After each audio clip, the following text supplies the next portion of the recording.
Bonjour Monsieur Ellard. Bonjour. Alors je vais vous laisser vous présenter. Oui, donc Didier Lard, donc je suis médecin spécialiste et puis à la fois ancien interne, ancien chef de clinique des hôpitaux universitaires et puis actuellement installé en libéral, passionné par le développement des activités physiques et sportives depuis plusieurs années.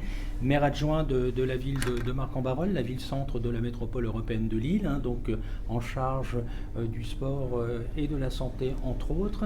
Également président au niveau donc de l'association nationale des élus au sport, donc l'ANDES, de la commission sport, santé, inclusion, et puis également président de la commission donc sport, santé de la conférence régionale des Hauts-de-France, également donc administrateur du collectif pour une France en forme, et également missionné donc dans le cadre de la mission Delandre, à la fois par le ministère des Sports et des Jeux Olympiques et le ministère de la Santé et de la Prévention, pour travailler sur le développement des activités physiques et sportives sur le territoire.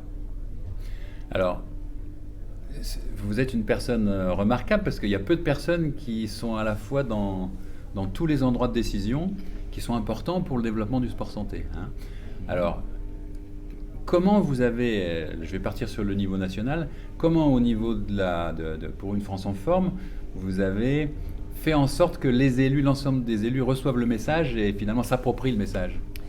Pour le collectif pour une France en forme, on a été sollicité par le délégué interministériel pour mettre en place, donc à l'aube des Jeux Olympiques et des Paralympiques, des rencontres régionales du sport santé sur les territoires, pour faire connaître à la fois au grand public et puis fédérer les acteurs à la fois du sport et les professionnels de santé sur des événements, pour voir montrer que l'activité physique et sportive à visée thérapeutique est un but pour une France qui bouge, une France en mouvement, donc dans l'année qui vient. Donc je pense que c'était un petit peu l'intérêt, surtout qu'avec la crise sanitaire qu'on a vécue, ça a été à la fois un incubateur mais également un révélateur et un accélérateur pour démontrer que l'importance de l'activité physique et sportive à visée thérapeutique pour pouvoir améliorer, voire conserver son capital santé à la fois physique et mentale. Alors ça, effectivement, c'est la période jusqu'aux Jeux Olympiques. Oui. Ensuite, il y a Héritage. Oui. Paris. Alors comment vous voyez les choses? L'héritage, bon, c'est vrai qu'il y a la célébration donc, des Jeux Olympiques, il va y avoir l'engagement de l'ensemble des citoyens, mais pour l'héritage, l'empreinte post-olympique que l'on va laisser, il faut que l'on puisse travailler sur la nécessité du sport santé, en particulier vers les gens les plus défavorisés, ceux qui sont le plus éloignés de la pratique sportive, et surtout les enfants. Les enfants, comme j'ai l'habitude de dire, c'est vrai que le fait de passer plus de 2h30 sur son téléphone portable, sur son écran de télévision, sur son écran de PC, ça fait qu'on a des enfants qui vont être impactés fortement par les maladies chroniques dans les années à venir. Donc il faut absolument que l'on puisse crier, ce cri d'alarme, il est important ce cri d'alarme, ce tsunami qui va nous arriver parce qu'il y a une bombe à retardement qui va arriver si on ne sollicite pas l'ensemble de notre jeunesse, et en particulier ce qu'on souhaite mettre en place également, c'est des tests de capacité physique, donc pour que les enfants puissent à la fois devenir des citoyens de demain et puis surtout devenir de plus en plus performants, donc des tests de capacité physique, et travailler aussi sur la nécessité que les activités physiques quotidiennes dans les établissements scolaires soient réellement réalisées et améliorées. Alors comment vous voyez les choses? Parce que vous avez parlé des jeunes, maintenant l'autre partie de la population, les personnes âgées. Alors pour la prévention des chutes, comment vous voyez les choses? La prévention des chutes, c'est extrêmement important. Ça fait partie d'un cahier des charges qui avait été mis en place par le ministère il y a un peu plus d'un an. D'important que les personnes âgées, donc 3e, 4e âge, fassent une activité physique et sportive, d'une part dans un but de prévention primaire, et s'ils sont atteints de maladies chroniques ou d'affections de longue durée, qui puissent donc être pris en charge de manière régulière par des professionnels de santé, des kinésithérapeutes, des éducateurs sportifs, pour justement éviter les complications de leur maladie ou les récidives de leur maladie.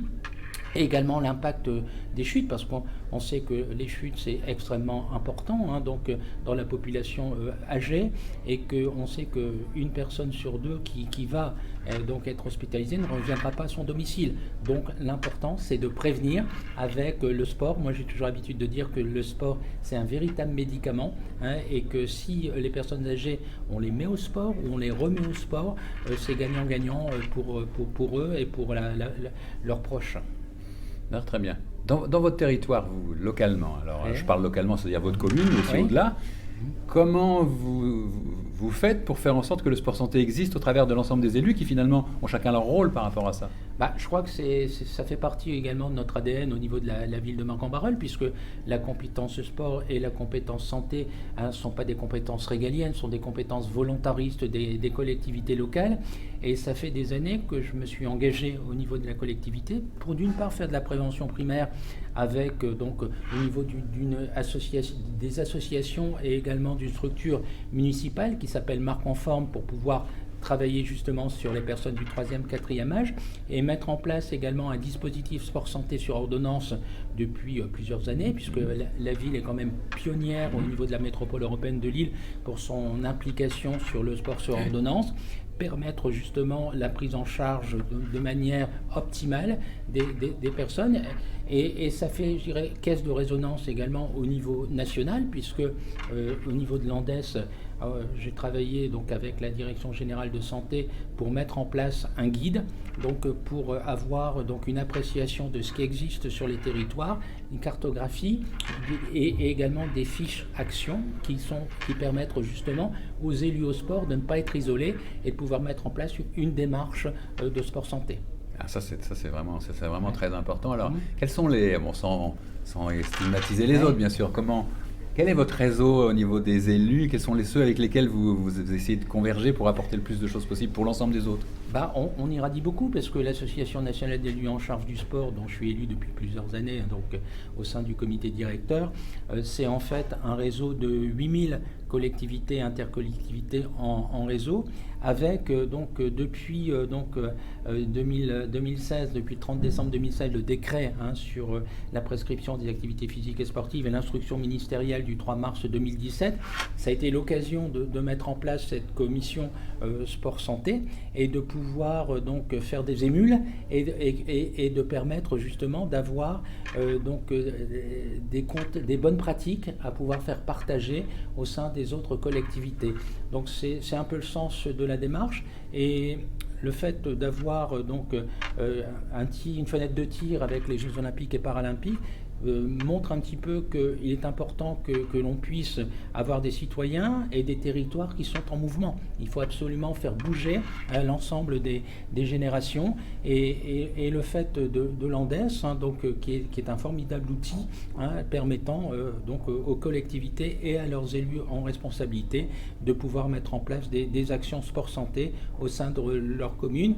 C'est plus difficile au niveau des communes rurales, mais je pense qu'il y a un impact important. Le sport santé, c'est pas un effet de mode, c'est une réalité concrète actuellement, et tout à chacun a bien compris la nécessité de pouvoir donc faire une activité physique et sportive à visée thérapeutique pour éviter la survenue ou les complications de maladies chroniques ou d'affections de longue durée. Donc on a à côté de l'ensemble des clubs sportifs, et le docteur Karim Belaï nous a indiqué le nombre de clubs qu'il y avait en Hauts-de-France qui est énorme, et donc c'est un potentiel de tissu de liens, tissu de soutien finalement pour que les gens puissent pratiquer ensemble. J'ai entendu parler également qu'il existe un concept qui s'appelle le design actif. Oui. Alors qu'est-ce que c'est ce truc-là? Le design actif, c'est l'intérêt de travailler au niveau des collectivités pour mettre en place des solutions pérennes pour faire bouger les gens au travers de parcours santé, au point de vue de pouvoir ne pas plus utiliser la voiture, mais marcher, utiliser le vélo pour pouvoir travailler au sein d'une zone urbaine sur la nécessité de pouvoir bouger en toute sécurité. D'accord. Alors, si vous aviez un livre, je sais que pour Une France en forme, il y a un livre récent qui vient de sortir, qui à mon avis est une bonne synthèse de ce que chacun doit s'approprier comme connaissance. Présentez-nous la personne et le livre. C'est un membre de notre collectif, donc un ancien député honoraire qui s'appelle Régis Joannico, qui fait son deuxième ouvrage sur Bouger, où il a fait un constat. Et qui s'appelle comment le livre? S'appelle comment le livre? C'est Bougeons, Bougeons. Et c'est vrai que dans son premier ouvrage, il a fait un constat avec les chiffres clés de la sédentarité, constat qui était très alarmant. Je parlais tout à l'heure effectivement que on est face vraiment à un véritable tsunami.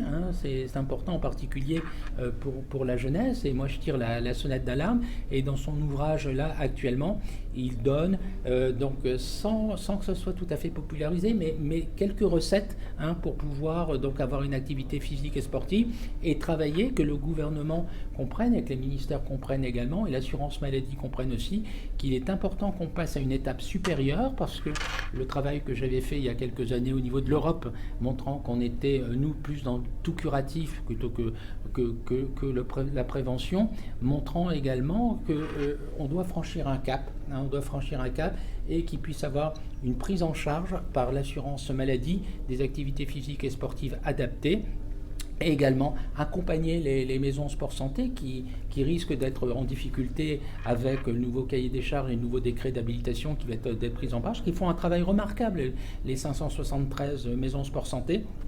Donc il faut que l'assurance maladie puisse, dans le nouveau PLFFS 2024, comprendre l'intérêt d'une prise en charge pérenne donc des activités physiques et sportives, que l'on puisse avoir des éducateurs qui soient reconnus aussi, des éducateurs sportifs à pas qui soient reconnus aussi, des maisons sport santé qui puissent également pouvoir être soutenues, accompagnées financièrement surtout, et puis que l'on puisse avoir aussi au niveau donc de la jeunesse une prise en charge optimale, parce que c'est cette génération, je disais, qui risque d'être sacrifiée si on n'accède pas à vraiment une prise en charge au niveau scolaire, dans les établissements scolaires, avec les activités physiques quotidiennes, et dans les collèges-lycées avec les 2 heures en plus, et puis des tests physiques qui sont extrêmement importants. Donc on attend l'arbitrage politique pour voir un petit peu comment vont être nos recommandations que l'on avait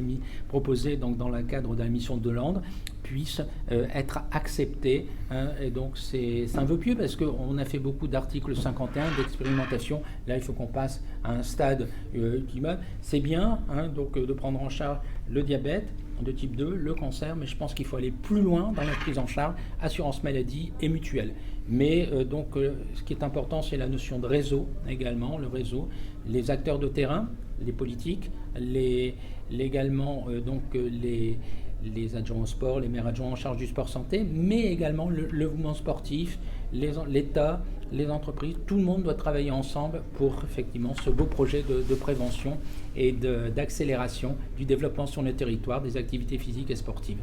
Merci beaucoup en tout cas, M. Ellard. Avec plaisir.